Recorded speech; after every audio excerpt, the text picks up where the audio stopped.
Well, hello. I remembered to turn the clock around this time.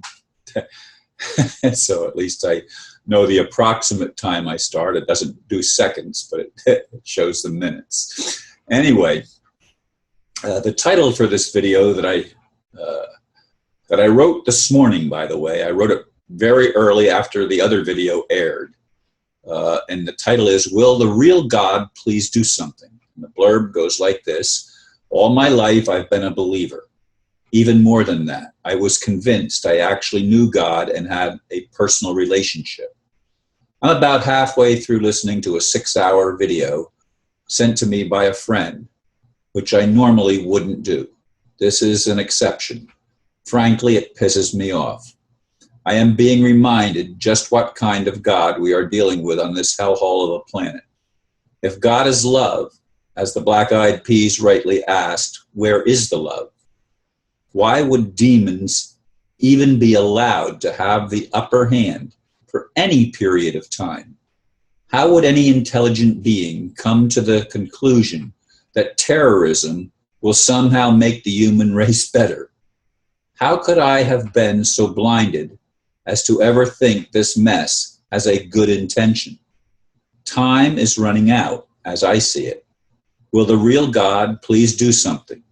Help. Quarantine the demons in solitary confinement until they can finally see themselves for what they are.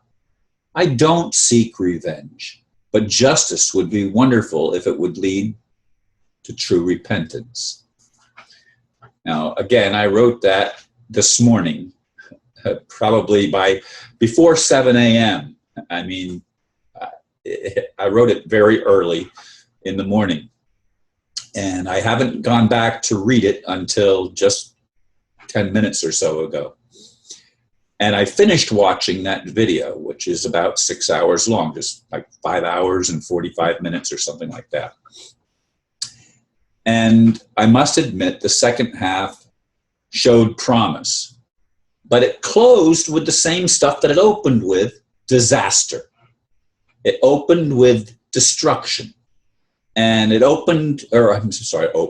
closed with the idea that God is just and ultimately everything comes out good, and our whole thing is not to judge anything, whether it appears good or it appears evil, or to let that go and leave it in God's hands, and to just accept the fact that we're in a world of polarity, and good, we have to accept the bad with the good, even if it does seem like an unbalanced mix where the evil sometimes much overpowers the good. And certainly that's the way it is for most of the human race. Now, I don't claim to be God, and I don't claim to understand everything. All I know is that I'm a human being. I've lived my entire life with a vision of the kingdom of heaven on earth.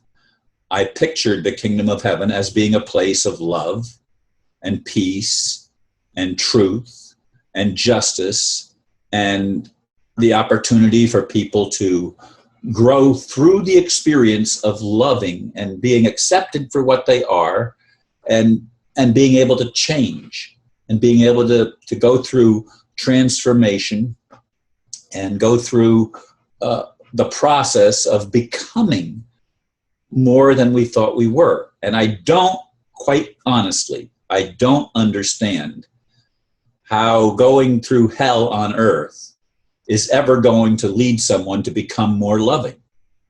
Because the natural tendency, of course, when we are mistreated and have to suffer through injustice and suffer through pain and stuff that's put on us by someone else. I'm not talking about natural calamities. I'm not talking about diseases and stuff like that, which could very much be considered, the diseases could be considered self-inflicted for having bad habits and stuff like that, like smoking and doing things to excess.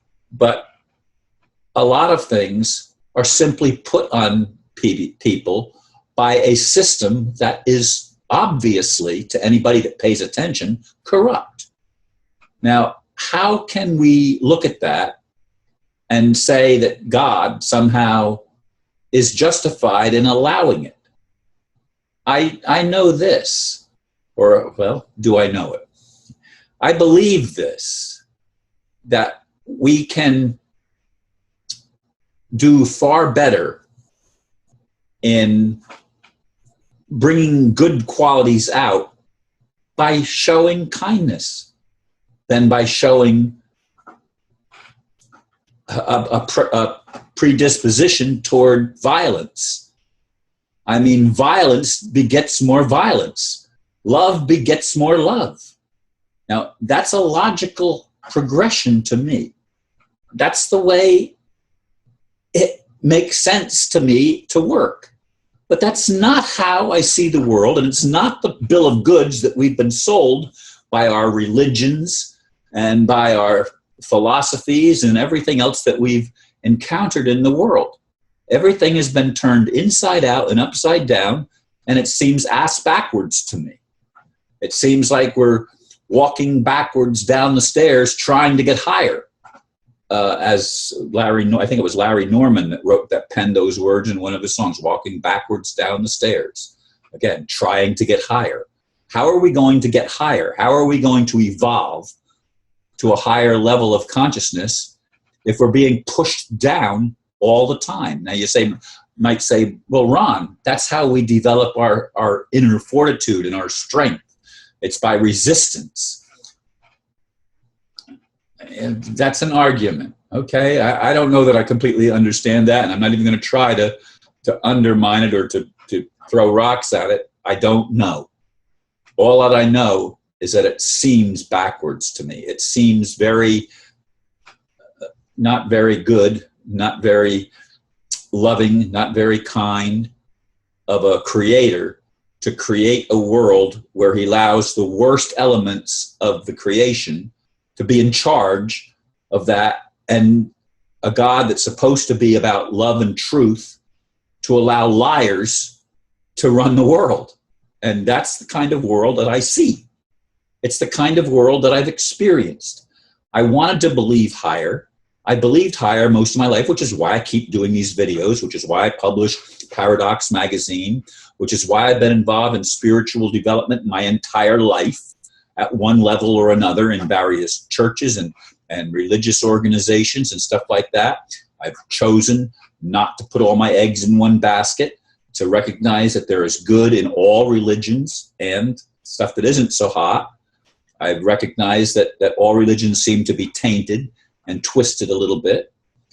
And this video that I watched, again, I didn't even put did I put the name? The name of it is The Legend of Atlantis, but the full title is Ancient Hidden Knowledge, The Legend of Atlantis, Earth Human History. That's the full title of the thing, and if you Google that, again, it's Ancient Hidden Knowledge, The Legend of Atlantis, Earth Human History. It's 5 hours and 43 minutes is the length of the movie. And I finished watching it this afternoon, and I watched it in 4 segments altogether, each of them approximately an hour and a half. And, my conclusion is, like I said in the title, will the real God please stand up? Please do something. Why, as the Black Eyed Peas said, where's the love? Where's the love? Why is a God we are taught God is love? Well, if God is love, where's the loving action in terrorism that is allowed to coexist, not just coexist, but to rule? That's the problem. I don't think that evil should be made so that we can't do the wrong thing and make bad choices. But when evil is allowed to dominate a world for lifetime after lifetime after lifetime for millennia, something is wrong with that picture, in my estimation. So anyway, I'm thinking out loud. I'm putting this out to to whoever chooses to watch it. I welcome honest feedback. I don't want to have arguments with people because I don't know the answer, so all we're doing is presenting ideas anyway. So don't be telling me I'm wrong or something like that, because that's the surest way not to score points with me. Anyway, I think I've gone 10 minutes now. It does say 5:53, so, and it was 5:43 I think when I started. So I'm going to pull the plug on it, and I do thank you for listening, and namaste.